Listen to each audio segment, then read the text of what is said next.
Hi, I'm Michael, and this is California. And on Friday, the governor of New York announced some bold changes to their state's SNAP or food stamp programs. The new change is meant to ensure that more people who have traditionally been excluded from SNAP will be able to get food benefits, which is even more important now during the ongoing national pandemic. The SNAP or food stamp benefits expansion is targeted specifically at students who are attending school at a variety of learning institutions. So today we are talking about the new SNAP benefits expansion for college-age students and above in New York, how the program works, and why it should be a model for the rest of the nation. Now this is your 5-minute daily dose, so let's make this quick. But before we do that, if you like this information, if you find it interesting, if you find it helpful, please don't forget to like and subscribe. That way you can get updates when our newest and most informative videos become available. On Friday night, right before the weekend, the governor of New York, that's Andrew Cuomo, announced a groundbreaking change to their SNAP and food stamp benefit program. The state of New York will implement new changes to who can be eligible for SNAP benefits. This new expansion is aimed at assisting students who are adult-aged and who normally are left out of SNAP and food stamp benefits eligibility because of their student status and restrictive eligibility rules, like specific hourly work requirements. Under the new SNAP benefits expansion, New York expects to see an additional 75,000 students become eligible for their SNAP benefits. To be eligible, students must be enrolled at least half-time in a career and technical education program, remedial courses, basic adult education, or literacy or English as a new language program.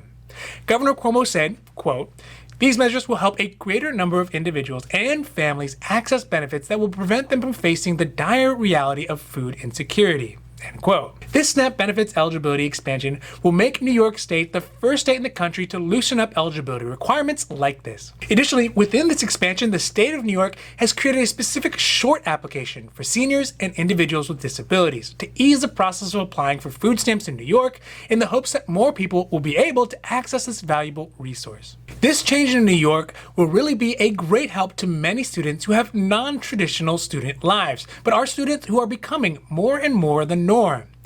The exclusion of students from SNAP benefits is primarily based on the government's outdated picture of what it means to actually be a student at a college or a community college or even a trade school.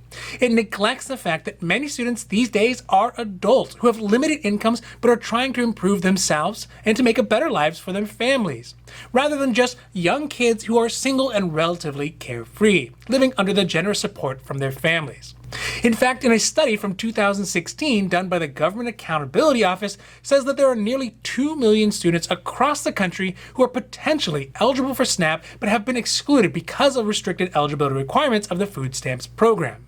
According to Parker Gelkison, an analyst from the Center of Law and Social Policy, only 4 in 10 potentially eligible SNAP students are able to actually enroll into a program under the traditional SNAP rules. Overall, I want to say that these SNAP expanded benefits for students is a great move by the state of New York.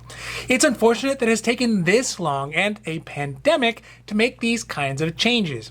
I know personally what it's like to have to go to school, work, and have family obligation. And it's that balancing act of work and school and family, which is part of why SNAP benefits have traditionally excluded students. It's an antiquated mindset and the belief that withholding food benefits will force people back into the workplace. It's a belief that a hungry stomach is a good motivator for work. And really, a lot of SNAP programs are still operating under this old idea that is different from what many students' lives actually look like, and it really hurts them. The reality is that the average lives of students has changed substantially from the traditional image of a bright-eyed and bushy-tailed 18-year-old who is still being supported by their parents with their only focus on their studies and their social calendar. This is not the case for many students. Many students are working part-time, taking care of children or family members, studying half-time, and struggling to pay for the basic expenses of life and tuition, let alone getting any sleep between all of that. This new expansion appreciates the fact that many students see the value of education but also have to maintain a life, a family, and a job all at the same time. Students don't just include younger people. There are hundreds of thousands of people in America who are seniors or immigrants who are going to school to improve their lives and update their skills to the current time. And under the current rules, they may be excluded from getting SNAP or food stamps help.